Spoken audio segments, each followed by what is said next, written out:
യോഗത്തിന്റെ അധ്യക്ഷൻ യൂത്ത് കോൺഗ്രസ് കാലം മുതൽ എറണാകുളത്ത് എപ്പോഴെല്ലാം വരുമോ അപ്പോഴെല്ലാം സംഘടനയ്ക്കും പ്രസ്ഥാനത്തിനും വേണ്ടി ഏറ്റവും ആത്മാർത്ഥമായി പ്രവർത്തിച്ചു വരുന്ന പ്രമുഖ തൊഴിലാളി യൂണിയൻ നേതാവ് കൂടിയായ ഈ സ്മാരക സമിതിയുടെ പ്രസിഡന്റ് ശ്രീ ടി.കെ. രമേശൻ, ഇവിടെ പ്രാർത്ഥന നടത്തിയ ശ്രീമതി സരിത സനൽ ഇടപ്പള്ളി, ബ്ലോക്ക് പഞ്ചായത്ത് മെമ്പർ, സ്വാഗതം പറഞ്ഞ പി.ആർ. ജയകൃഷ്ണൻ അഡ്വക്കേറ്റ്, ഈ സമ്മേളനം ഉദ്ഘാടനം ചെയ്ത കേരള നിയമസഭയുടെ മുൻ സ്പീക്കർ പ്രിയങ്കരനായ ശ്രീ വി.എം. സുധീരൻ, അനുസ്മരണ പ്രഭാഷണം നടത്തിയ ഏറ്റവും പ്രിയങ്കരനായ നമ്മുടെ നാട്ടിൽ എല്ലാ വിഷയങ്ങളെ സംബന്ധിച്ചും ആധികാരികമായ അഭിപ്രായങ്ങൾ പറയുകയും പഴയ സംഭവവികാസങ്ങൾ പോലും തെറ്റാതെ ജനങ്ങളുടെ മുമ്പിൽ അവതരിപ്പിക്കുകയും ചെയ്യുന്ന പ്രിയപ്പെട്ട ശ്രീ ജയശങ്കർ, പ്രിയങ്കരനായ എന്റെ സുഹൃത്ത് മുൻ മന്ത്രി കെ. ബാബു എം.എൽ.എ, പ്രിയപ്പെട്ട മുൻ എം.എൽ.എ ശ്രീ ജോസഫ് വാഴക്കൻ, പ്രിയമുള്ള ശ്രീ വാമലോചനൻ, പ്രിയപ്പെട്ട ശ്രീ സി.ആർ. ശിവകുമാർ, മറ്റ് സഹപ്രവർത്തകരെ, സുഹൃത്തുക്കളെ,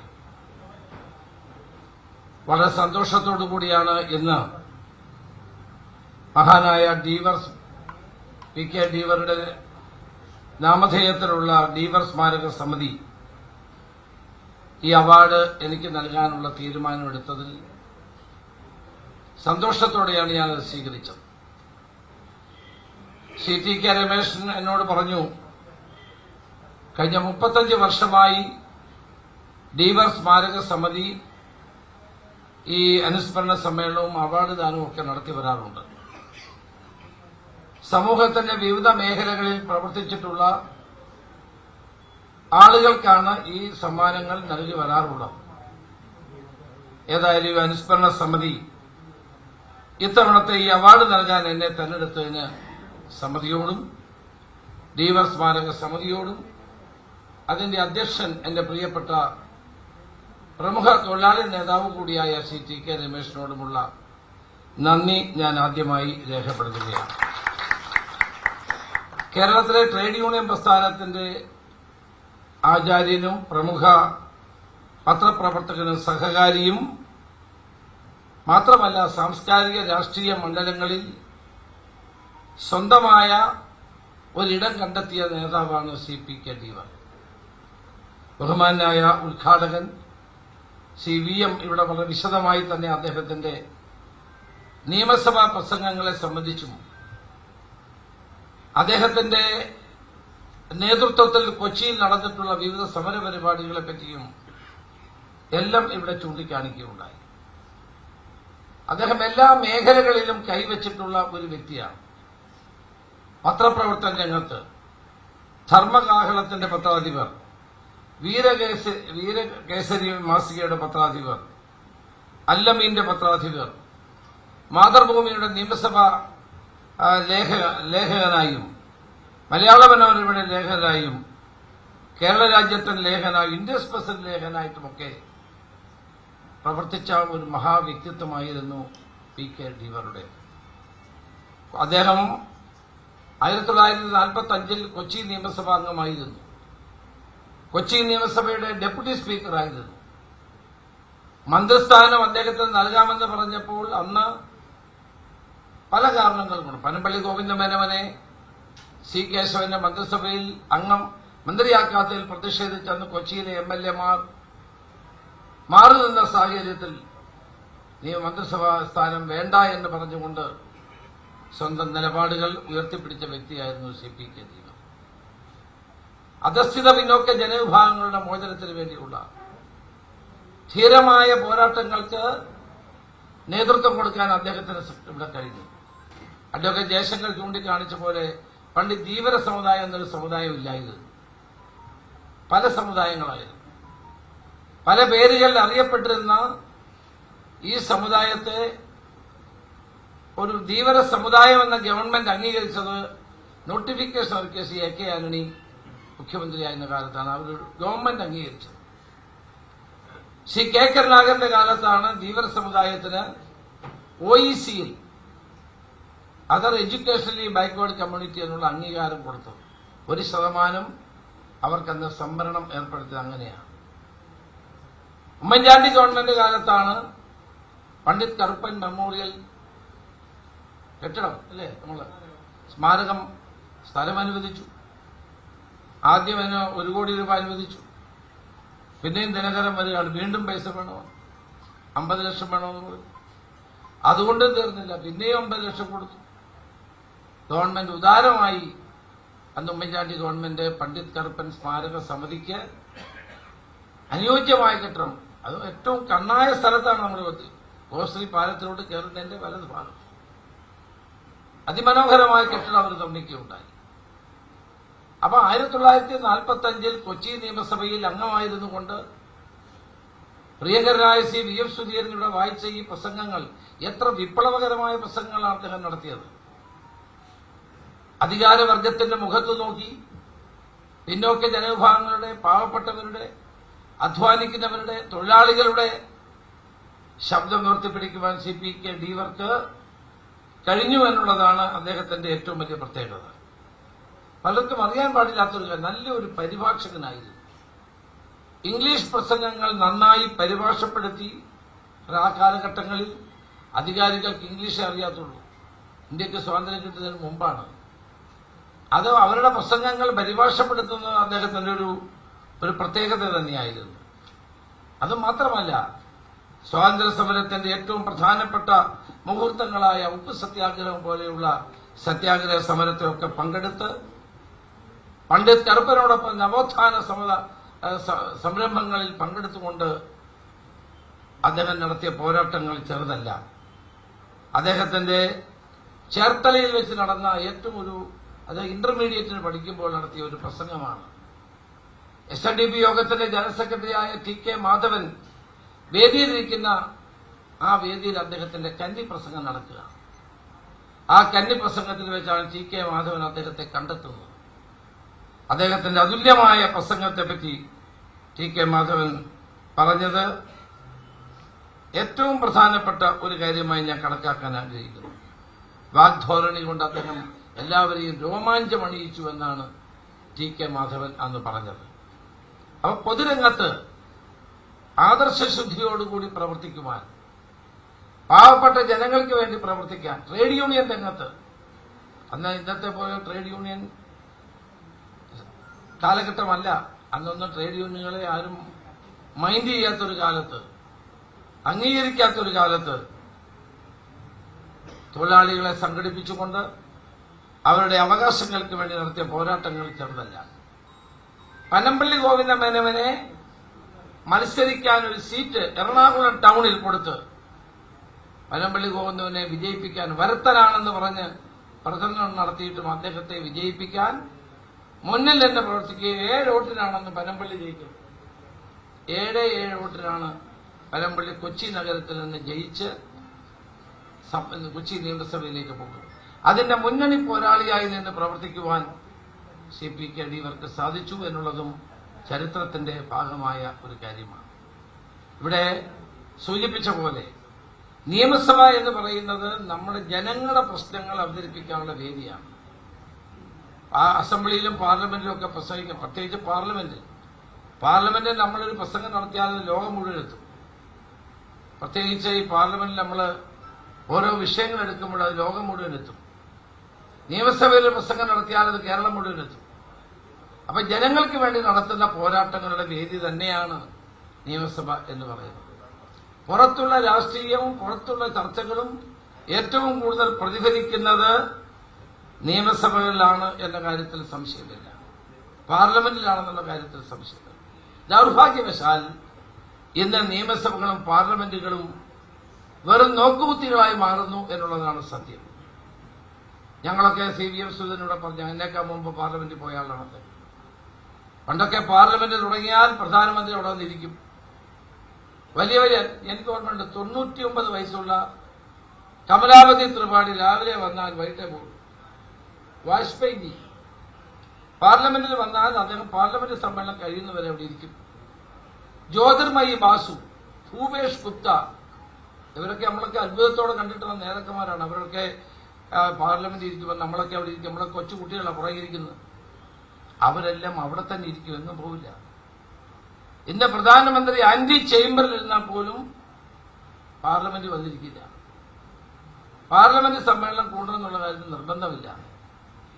പണ്ഡിറ്റ് ജവഹർലാൽ നെഹ്റുവും ഇന്ദിരാഗാന്ധിയും രാജീവ് ഗാന്ധിയും അതുപോലെയുള്ള വലിയ വലിയ നേതാക്കന്മാർ പാർലമെന്റ് സമ്മേളനം നടക്കുന്ന ആ സമയത്ത് വിദേശയാത്രയ്ക്ക് പോകില്ല, മറ്റു പരിപാടികൾക്ക് പോകില്ല. അതൊക്കെ റെസ്പെക്ട് ടു ദ ഇൻസ്റ്റിറ്റ്യൂഷനാണ്. ഭരണഘടനാ നിർമ്മിതമായ സംവിധാനങ്ങളാണ് ഇതെല്ലാം ഭരണഘടന നിർമ്മിച്ചിട്ടുള്ളതാണ്. These institutions are the products of the constitution. ഭരണഘടനയുടെ നിർമ്മിതിയാണ് ഈ സ്ഥാപനങ്ങളെല്ലാം. ജനാധിപത്യത്തിന്റെ ഏറ്റവും പ്രധാനപ്പെട്ട ഘടകങ്ങളാണ് ഇതെല്ലാം. അപ്പൊ അവിടെ ശ്രീ പി കെ ഡീവറുടെ പ്രസംഗം പറയാം. അവിടെ പ്രസംഗം എന്താണ്? പാവപ്പെട്ട ജനങ്ങൾക്ക് വേണ്ടി, അധ്വാനിക്കുന്ന ജനങ്ങൾക്ക് വേണ്ടി അവരുടെ അവശതകൾ പറയാനും അത് സർക്കാരിനെ കൊണ്ട് സമ്മർദ്ദം ചെലുത്തി നേടിയെടുക്കാനുമുള്ള ഒരു നിയമസഭാ സാമാജികന്റെ ഉത്തരവാദിത്വം അദ്ദേഹം നിറവേറ്റി എന്നുള്ളത് ഒരു സത്യമാണ്. അത് മാത്രമല്ല, പോരാടുന്ന ഒരു നിയമസഭാ സാമാജികനായി, ഒരു പൊതുപ്രവർത്തകനായി അദ്ദേഹത്തെ നമുക്ക് ഓരോ രംഗത്തും കാണാൻ സാധിക്കുന്നു എന്നുള്ളതാണ് ശ്രീ പി കെ ഡീവറുടെ ഏറ്റവും പ്രധാനപ്പെട്ട ജീവചരിത്രം പരിശോധിച്ചാൽ ഏറ്റവും പ്രധാനപ്പെട്ട കാര്യമായി നമുക്ക് കണക്കാക്കാൻ സാധിക്കുന്നത്. അതുമാത്രമല്ല, ഇന്നിവിടെ ചൂണ്ടിക്കാണിച്ച പോലെ ശ്രീ പണ്ഡിറ്റ് കറുപ്പൻ അദ്ദേഹം നടത്തിയ സാമൂഹ്യ പരിഷ്കരണ നടപടികൾ, നവോത്ഥാന പ്രവർത്തനങ്ങൾ, ഈ അവധി കൊടുക്കുന്നതിന് ഒരു പ്രശ്നമുണ്ട്. അത് നമ്മൾ ഗവൺമെന്റ് ഇരിക്കുമ്പോഴേ അറിയത്തുള്ളൂ. ഇതിന് RBIയുടെ അനുവാദം വേണം. RBI നമ്മൾ എത്ര ആവശ്യപ്പെട്ടാലും അനുവാദം തരത്തില്ല. ഫുൾ ഫ്ലെഡ്ജഡ് ആയിട്ടുള്ള അവധി. കാരണം ഈ ബാങ്കിനൊക്കെ അവധി കൊടുക്കേണ്ടി വരും. അവരോരോ അത് ഫിക്സ് ചെയ്ത് വെച്ചിട്ടുണ്ട്. കാരണം ധനകാര്യ സ്ഥാപനങ്ങൾ തുടങ്ങിയിട്ടുള്ള ഒത്തിരി ഇൻസ്റ്റിറ്റ്യൂഷൻസിനൊക്കെ അവധി കൊടുക്കേണ്ടി വരും. അപ്പൊ അവധി കൊടുക്കുന്നത് RBIയുടെ അനുവാദമില്ലാതെ നമുക്ക് അവധി കൊടുക്കാൻ പറ്റില്ല. പലരും ആവശ്യപ്പെടുന്നത് നമുക്ക് അവധി വേണം. പക്ഷേ RBIയുടെ ആ നിയന്ത്രണം ഉള്ളത് കൊണ്ടാണ് പലപ്പോഴും അവധി കൊടുക്കാത്തത്. പിന്നെ റെസ്ട്രിക്റ്റഡ് ഹോളിഡേ വേണമെങ്കിൽ നമുക്ക് അത് ഇഷ്ടമുള്ളവർക്ക് എടുത്താൽ മതി, അല്ലേ? റെസ്ട്രിക്റ്റഡ് ഹോളിഡേ കൊടുക്കുക. ആർക്ക് അവകാശമുണ്ടോ അവർക്ക് വേണമെങ്കിൽ എടുക്കാം. കാരണം ഈ അവധി കൂടി വന്നിപ്പോൾ അവധിയാണ് ഏറ്റവും കൂടുതൽ, പ്രവർത്തന ഇല്ലാത്തത്. അതാണ് സ്ഥിതി. അപ്പൊ അങ്ങനെ ഒരു പ്രശ്നം നമുക്കുണ്ട്. അതാണ് ശ്രീ ജയശങ്കർ ഇവിടെ ചൂണ്ടിക്കാണിച്ച് എന്റെ മനസ്സിൽ ഓർത്തത്. പക്ഷെ റെസ്ട്രിക്റ്റഡ് ഹോളിഡേ കൊടുത്താൽ ആവശ്യമുള്ളവരെടുത്താൽ മതി. അത് വേണമെങ്കിൽ അത് ആലോചിക്കാവുന്ന പുതിയ ഗവൺമെന്റ് വരുമ്പോൾ നമുക്കത് തീർച്ചയായിട്ടും ഗവൺമെന്റിന് പരിഗണിക്കാൻ കഴിയുന്ന ഒരു കാര്യമാണ് എന്നാണ് എന്റെ വിശ്വാസം. ഏതായാലും പി കെ ഡീവറെ പോലുള്ള ഒരു വ്യക്തിയെ ഇവിടെ പലപ്പോഴും തമാശയായിട്ട് പലരും പറയും, മക്കളുണ്ടെങ്കിൽ മാത്രമേ അച്ഛനെ പറ്റി അനുസ്മരിക്കാറുള്ളൂ. ഇപ്പോഴത്തെ കാലം അതാണ്. ഇവിടെ പറഞ്ഞ മഹാന്മാർ KC എബ്രഹാം മാസ്റ്റർ, പനമ്പള്ളി ഗോവിന്ദമേനോന്റെ പോലും സ്മാരകം ആരും ഇവിടെ ഇപ്പം അനുസ്മരണം ഒന്നും നടത്തും, നമ്മളത് കണ്ടിട്ടില്ല. പണ്ട് PC ചാക്കോ നടത്തുവാൻ ഇടയ്ക്ക് ചാലക്കുടി. അപ്പൊ ഈ മക്കളുടെ രാഷ്ട്രീയത്തിലൊക്കെ ഉണ്ടെങ്കിൽ മക്കളെ സാംസ്കാരിക സമിതിയൊക്കെ ഉണ്ടാക്കി അപ്പന്മാരുടെ അനുസ്മരണമൊക്കെ നടത്തുന്നത് നല്ല കാര്യം. അതൊക്കെ നടക്കുന്നു. അപ്പൊ അതിന്റെ അപവാദമാണ് ഈ പി കെ ഡീവർ. ഐതിഹാസിക ടി കെ രമേശിനെ മുക്തകണ്ഠം അഭിനന്ദിക്കാൻ നിങ്ങളൊന്ന് ആലോചിച്ച് നോക്കിയാൽ മതി, കേരളം മുഴുവൻ എടുത്തൊന്ന് നോക്കിയാൽ മതി. അപ്പൊ ഏതായാലും പി കെ ഡീവർ എന്ന് പറയുന്ന ഈ മഹാവ്യക്തിത്വം 35 വർഷമായി അദ്ദേഹത്തിന്റെ അനുസ്മരണ സമ്മേളനം നടക്കുന്നു. അപ്പൊ അദ്ദേഹത്തെ പോലൊരു മഹാനായ വ്യക്തിയുടെ ഓർമ്മകൾ നമുക്ക് എല്ലാവർക്കും കരുത്ത് നൽകും എന്ന കാര്യത്തിൽ സംശയമില്ല. ഇങ്ങനെയുള്ള വ്യക്തികളെ നമ്മൾ അനുമോദിക്കുകയും അവരെ ആദരിക്കുകയും ചെയ്യുന്നത് വഴി അവരെ പറ്റിയുള്ള ഓർമ്മകൾ മാത്രമല്ല, വരും തലമുറകൾക്ക് ഇത്തരം പ്രവർത്തനങ്ങളിൽ ആകൃഷ്ടരാകാനും മുന്നിൽ നിൽക്കാനുമുള്ള പ്രചോദനം കൂടി ലഭിക്കുന്നു എന്നുള്ളതാണ് ഏറ്റവും വലിയ പ്രത്യേകത. ശ്രീ VM സുധീരനോട് പറഞ്ഞു, നിയമസഭയിൽ ഞാൻ ആദ്യമായി നിയമസഭയിൽ വരുമ്പോൾ അദ്ദേഹം അന്ന് സ്പീക്കറല്ലായിരുന്നു, അദ്ദേഹം നിയമസഭ അംഗമായിരുന്നു. അത് കഴിഞ്ഞ് അദ്ദേഹം സ്പീക്കറായപ്പോൾ ഞാൻ അതിനുശേഷം മന്ത്രിയായി. ഒരു കാര്യം ഞാൻ പറയാം, ഏറ്റവും നിയമസഭാ സ്പീക്കർ എന്ന നിലയിൽ ആ ചുമതലകൾ ഭരണഘടനാപരമായി മാത്രമല്ല നിയമസഭാ ചട്ടങ്ങളും നടപടിക്രമങ്ങൾക്കും അടുവിട വ്യതിചലിക്കാത്തൊരു സ്പീക്കറായിരുന്നു ശ്രീ VM സുധീരൻ എന്ന് പറയാൻ. അദ്ദേഹം ചെയറിനെ പറയുള്ളൂ, ചെയറിനെ പറയുള്ളൂ, ചെയറിന് താല്പര്യമില്ല, ചെയറിന് താല്പര്യം, അങ്ങനെയാണെന്ന് പറയുന്നത്. അപ്പൊ ഇപ്പൊ ഇംഗ്ലണ്ടിലൊക്കെ ബ്രിട്ടീഷ് സംവിധാനത്തിൽ സ്പീക്കറായി തെരഞ്ഞെടുക്കപ്പെട്ട ആള് അടുത്ത ഇലക്ഷൻ മത്സരിക്കുകയാണെങ്കിൽ അൺഅപ്പോസ്ഡ്, ആരും അദ്ദേഹം സ്പീക്കർക്കെതിരായി നിൽക്കത്തില്ല. കാരണം സ്പീക്കർ നിഷ്പക്ഷനാണ്. അത് എതിർ കക്ഷിക്കാർ പോലും അദ്ദേഹത്തിനെതിരെ സ്പീക്കർക്കെതിരെ നോമിനേഷൻ കൊടുക്കില്ല, മത്സരിക്കില്ല. കാരണം അതിന്റെ അർത്ഥം എന്താണ്? സ്പീക്കർ നിഷ്പക്ഷനായിരിക്കും. സ്പീക്കർ ഭരണഘടനയുടെ സ്പിരിറ്റിനനുസരിച്ച് സഭയുടെ അന്തസ്സിനെ ഉയർത്തിപ്പിടിച്ചുകൊണ്ട് പ്രവർത്തിക്കുന്ന വ്യക്തിയായ കക്ഷി രാഷ്ട്രീയത്തിന് അതീതമായി പ്രവർത്തിക്കുന്നു. ഇന്ന് സ്പീക്കർമാർ പാർട്ടി യോഗങ്ങളിൽ വരെ പങ്കെടുക്കുന്ന കാലമാണ്, പാർട്ടി യോഗങ്ങളിൽ വരെ പോകുന്നുണ്ട്. അതൊക്കെ സ്പീക്കർ പദവിയുടെ അന്തസ്സിന് നിരക്കുന്ന ഒന്നല്ല. അതാണ് ഞാൻ പറഞ്ഞത്. വി.എം. സുധീരൻ ആ കാര്യത്തിൽ 100% ആ ഔന്നത്യം നിലനിർത്തിയ ഒരു സ്പീക്കറായിട്ട് അദ്ദേഹത്തെ ചരിത്രം രേഖപ്പെടുത്തും എന്ന കാര്യത്തിൽ സംശയം. ഏതായാലും അദ്ദേഹം ഇവിടെ വന്ന് ഈ അവാർഡ് എനിക്ക് നൽകിയതിന് സന്തോഷമുണ്ട്. അദ്ദേഹം പറഞ്ഞത് ശരിയാണ്. 8ാം ക്ലാസ്സിൽ ഞാൻ പഠിക്കുമ്പോഴാണ് ഞാൻ KSUവിന്റെ ചെന്നിത്തല മഹാത്മാ ഹൈസ്കൂളിലെ യൂണിറ്റ് സെക്രട്ടറി ആയത്. അന്ന് ഞങ്ങളൊരു ബസ് പിരിവെടുത്ത് JMS എന്ന് പറയുന്ന ഒരു ബസ്, JMS പറയുന്ന ഒരു ബസ് എടുത്ത് ഞങ്ങൾ അവിടെ പോയി. ഞങ്ങൾ തിരിച്ചു വന്ന വഴിക്ക് അടിച്ചു. റൗണ്ട് കഴിഞ്ഞ് തിരിച്ച് ഇങ്ങോട്ട് വന്ന സമയത്ത് ഞങ്ങളുടെ കല്ലെറിഞ്ഞ് ഞങ്ങളുടെ കൂടെ വന്ന് രണ്ടുപേരുടെ തലപൊട്ടി. ഞങ്ങൾ പിന്നെ തൃശ്ശൂർ, അന്ന് മെഡിക്കൽ കോളേജൊന്നുമില്ല, എല്ലാ ആശുപത്രിയിൽ കൊണ്ടുപോയി മരുന്നൊക്കെ വെച്ചിട്ടാണ് ഞങ്ങൾ തിരിച്ചു വന്നത്. അതാണ് എൻ്റെ ആദ്യത്തെ തൃശ്ശൂർ യാത്ര. അതാണ് ബസ്സിൽ പോയ ആദ്യത്തെ യാത്ര. സ്കൂളിൽ പഠിക്കുകയല്ലേ, 8ാം ക്ലാസ്സിൽ. അപ്പൊ അന്നാണ്, അത് കഴിഞ്ഞിട്ടാണ് പിന്നെ ഞാൻ KSUവിന്റെ ജില്ലാ ട്രഷററാകുന്നു. അത് അദ്ദേഹം പ്രസിഡന്റായിരുന്ന കാലത്ത് തന്നെയാണ്. കാരണം അന്ന് സ്കൂളിൽ നിന്ന് ഒരു പ്രതിനിധിയെ KSUവിന്റെ ജില്ലാ കമ്മിറ്റിയിൽ എടുക്കണമെന്നൊരു തീരുമാനം വന്നു. അങ്ങനെയാണ് അന്ന് 10ാം ക്ലാസ്സിൽ പഠിക്കുന്ന എന്നെ ട്രഷറർ. അപ്പൊ ഞാൻ ധരിച്ച് ഈ ട്രഷറർ എന്ന് വെച്ചാൽ ഫണ്ടല്ലേ എന്റെ തരുമെന്നാണ് വിചാരിച്ചത്. ഞാൻ നോക്കുമ്പോൾ ആരും ഫണ്ട് എന്റെ തരുന്നുമില്ല, ഒരു റിക്കാർഡും തരുന്നില്ല. ട്രഷറർക്ക് ഒരു ജോലിയില്ല. ഞാൻ സുധീറിന് ഒരു കത്തയച്ചു, അദ്ദേഹം ഓർത്തെന്ന് പറയും, ഈ ട്രഷറിനുള്ള എന്നെ പ്രവർത്തിക്കാൻ സമ്മതിക്കുന്നില്ല, അക്കൗണ്ട് തരുന്നില്ല എന്നൊക്കെ പറയുന്നു. കോഴഞ്ചേരി സമ്മേളനത്തിൽ വെച്ച് അന്നാണ് ഞാൻ ആദ്യം ഒരു സ്റ്റേറ്റ് ക്യാമ്പിൽ പങ്കെടുക്കും. കോഴഞ്ചേരിയിൽ നടന്ന KSUവിന്റെ സ്റ്റേറ്റ് ക്യാമ്പിൽ വെച്ച് അന്ന് ചിറ്റാർ രായനാണ് ക്യാമ്പിന്റെ സംഘാടകൻ. ഞാൻ കൊടുത്ത കത്തിനെ പറ്റി ഓർത്തത്, അന്ന് പോസ്റ്റ് കാർഡ് നമ്മൾ എഴുതുന്നത്. പക്ഷെ എന്നെ വിളിച്ച് പറഞ്ഞു, ട്രഷറിനൊക്കെ പറഞ്ഞ ആലങ്കാരികമായ പദവിയാണ്, ഇതിലൊക്കെ ഫണ്ടൊന്നുമില്ല എന്നൊക്കെ പറഞ്ഞിട്ട് എന്നെ ആശ്വസിപ്പിച്ചത് ഞാൻ ഓർക്കുകയാണ്. ഞാൻ പറഞ്ഞതൊക്കെ ഒരു നീണ്ട ചരിത്രമാണ്. നമ്മുടെയൊക്കെ ജീവിതത്തിന്റെ ഓരോ ഘട്ടങ്ങളിൽ നമ്മൾ ഒരു ദിവസം നമ്മൾ സുപ്രഭാതത്തിൽ പൊട്ടി വീണതൊന്നുമല്ല. നമ്മളൊക്കെ ഒത്തിരി പ്രയാസങ്ങളിലൂടെയും ബുദ്ധിമുട്ടുകളിലേക്ക് വളർന്ന് വന്ന നേതൃനിരകളാണ് ഇന്ന് കേരളത്തിലെ കോൺഗ്രസിന്റെ എല്ലാ പഴയ തലമുറ എന്ന് പറയുന്നതെല്ലാം. ഓരോ ഘട്ടത്തിലും രാഷ്ട്രീയ രംഗത്ത് ഇന്നിപ്പോൾ സോഷ്യൽ മീഡിയയിലൂടെ എഴുതിയ നേതാവാകാം. അന്ന് കഷ്ടപ്പെട്ട് നടന്നും മണിക്കൂറുകൾ നടന്ന് സ്കൂളുകളിൽ പോയി KSU ഉണ്ടാക്കുകയും സൈക്കിളിൽ പോയി KSU ഉണ്ടാക്കുകയും, ഞങ്ങളൊക്കെ സൈക്കിളിൽ പോയിട്ടാണ് KSU യൂണിറ്റുകൾ ഉണ്ടാക്കുന്നത്. ഞാൻ ആദ്യമായിട്ട് അജയത്രയിൽ പോയോ, അജയത്രയിലെ കാണുന്നത് കാർത്തികേയൻ പ്രസിഡന്റായിരിക്കുന്ന വർക്കല മത്സരിക്കുമ്പോൾ അദ്ദേഹം പറവൂർ താലൂക്ക് പ്രസിഡന്റായിട്ട് അവിടെ വരികയാണ്. അപ്പം ഈ പാർട്ടിക്ക് വേണ്ടി ത്യാഗം ചെയ്ത ഒത്തിരി നേതാക്കന്മാരുടെ കൂട്ടായ പരിശ്രമമാണ് ഈ പാർട്ടി എന്ന് പറയുന്നത്. പാർട്ടി എന്ന് പറയുന്നത്, ഈ പ്രസ്ഥാനം എന്ന് പറയുന്നതിന്റെ പിന്നിൽ ഒരു പഞ്ചായത്ത് മെമ്പർ പോലും ആകാതെ പാർട്ടിക്ക് വേണ്ടി നിരന്തരം കഷ്ടപ്പെടുന്ന ലക്ഷക്കണക്കിന് പ്രവർത്തകന്മാരുടെ അധ്വാനത്തിന്റെ ആകെ തുകയാണ്. അതുകൊണ്ട് നമ്മുടെ വാക്കുകളിലും നമ്മുടെ പ്രവൃത്തികളിലും എല്ലാം നമ്മളൊരു വാക്ക് പറയുമ്പോൾ തന്നെ ചായക്കടയിൽ ചായ കുടിച്ചുകൊണ്ടിരുന്ന് നമ്മുടെ പാർട്ടിയെ ഡിഫെൻഡ് ചെയ്യുന്ന ഒരു പ്രവർത്തകന്റെ മാനസിക വികാരം എന്തായിരിക്കുമെന്ന ചിന്ത നമ്മുടെ ഓരോരുത്തരുടെയും മനസ്സിലുണ്ടാകും. ഞാൻ എപ്പോഴും അത് കാത്തു സൂക്ഷിക്കുന്ന ഒരാളാണ്, ശ്രമിക്കുന്ന ഒരാളാണ്. പാർട്ടിക്കെതിരായ ഒരു അക്ഷരം പോലും പറയാതിരിക്കാൻ നിർബന്ധമായി ശ്രദ്ധിക്കുന്ന ഒരാളാണ്. സ്ഥാനങ്ങൾ വരും പോവുകയൊക്കെ ചെയ്യും, പക്ഷേ നമുക്ക് വലുത് നമ്മൾ വിശ്വസിക്കുന്ന പ്രസ്ഥാനം തന്നെയാണ്.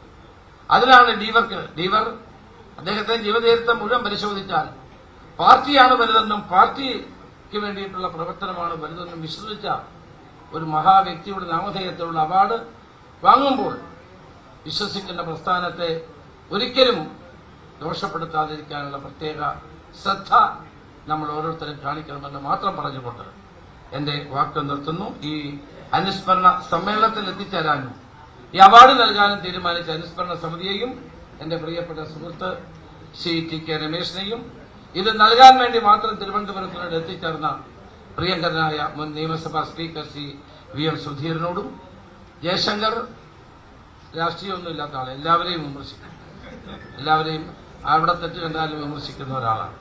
അതാണ് അദ്ദേഹത്തിന്റെ സ്വഭാവം, അതാണ് അദ്ദേഹത്തിന്റെ പ്രത്യേകത. അതുകൊണ്ടാണ് അദ്ദേഹത്തെ ജനങ്ങൾ ഇഷ്ടപ്പെടുന്നത്. ആരെയും പക്ഷം പിടിക്കാതെ അഭിപ്രായം പറയുന്ന ഒരാളാണ്. ഈ അടുത്ത സമയത്ത് പറഞ്ഞൊരു അഭിപ്രായത്തോടെ എനിക്ക് എതിർപ്പുണ്ടെങ്കിലും എന്നൊരാളാണ് അദ്ദേഹം. ഇവിടെ എത്തിച്ചേർന്നു ശ്രീ കെ ബാബു, തീർച്ചയായും ഞങ്ങളൊക്കെ ഒരുമിച്ച് പ്രവർത്തിച്ചിട്ടുള്ള വ്യക്തിയാണ് അദ്ദേഹം.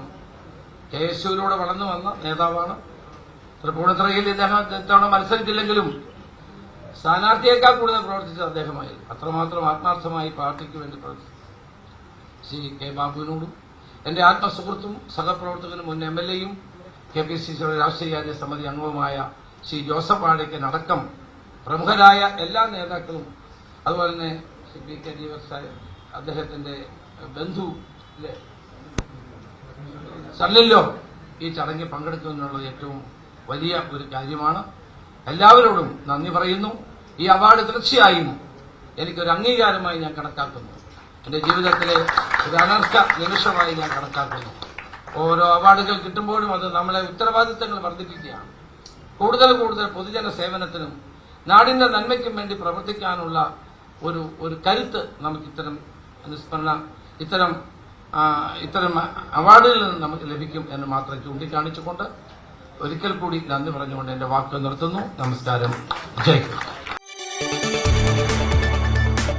കൂടുതൽ വാർത്തകൾക്ക് News 18 Keralam YouTube channel subscribe ചെയ്യുക.